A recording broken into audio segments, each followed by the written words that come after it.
രാവിലെ ഒരു കട്ടൻ ചായയൊക്കെ കുടിച്ചാണേ തുടക്കം. വീഡിയോ എടുക്കാൻ പറ്റിയില്ല. പിന്നെ അമ്പലത്തിലൊക്കെ പോയി വന്നു. നല്ല വിശപ്പുണ്ടായിരുന്നേ. പിന്നെ രാവിലെ മലയാളിയുടെ ഇഷ്ടപ്രാതലായ കഞ്ഞിയും പയറുമാണേ കഴിച്ചത്. കഞ്ഞിയുടെ കൂടെ ചെറുപയർ തോരനായിരുന്നേ. പിന്നെ ഉച്ചയ്ക്ക് ക്യാബേജ് തോരനും വെളുത്തുള്ളിയൊക്കെ ഇട്ട ചേന മെഴുക്കുവരട്ടിയും രാവിലത്തെ ചെറുപയർ തോരനും ഒരു മുട്ട പൊരിച്ചതും ഒക്കെ ആയിരുന്നേ. സിമ്പിൾ ഒരു ഓംലേറ്റ് ആയിരുന്നേ. പിന്നെ ഒഴിക്കാൻ രസം ഉണ്ടായിരുന്നു കേട്ടോ. അതൊക്കെ കൂട്ടി നല്ലൊരു ഊണ് കഴിച്ചേ. പിന്നെ അത് കഴിഞ്ഞ് നമ്മുടെ പറമ്പിലുണ്ടായ ഒരു പഴുത്ത പപ്പായ കഴിച്ചേ. എനിക്ക് ഒരുപാട് പഴുത്ത പപ്പായ കഴിക്കാൻ ഇഷ്ടമല്ലാത്തതുകൊണ്ട് ഒരു മീഡിയം പഴുപ്പാകുമ്പോൾ തന്നെ ഞാനത് ചെത്തി കഴിക്കുവേ. എന്നാലും അത്യാവശ്യം നല്ല മധുരം ഉണ്ടായിരുന്നേ. അത് കഴിച്ചു.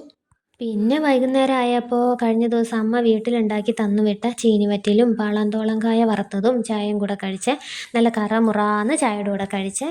അങ്ങനെ രാത്രിയായപ്പോൾ ഉച്ചക്കലത്തെ സെയിം കറികളൊക്കെ ഉണ്ടായിരുന്നേ. ക്യാബേജ് തോരനും ചേന മെഴുക്കുവരട്ടിയും രസമൊക്കെ ഉണ്ടായിരുന്നേ. മുട്ട പൊരിച്ചതില്ലായിരുന്നേ. അഡീഷണലായിട്ട് മുളകും കൊച്ചുള്ളിയും പുളിയും ഉപ്പും ഒക്കെ അരച്ചതിലോട്ട് വെളിച്ചെണ്ണയും കൂടെ ഒക്കെ ഒഴിച്ച് ഒരടിപൊളി മുളക് ചമ്മന്തി ഉണ്ടായിരുന്നു. അതൊക്കെ കൂട്ടി കഴിച്ചേ.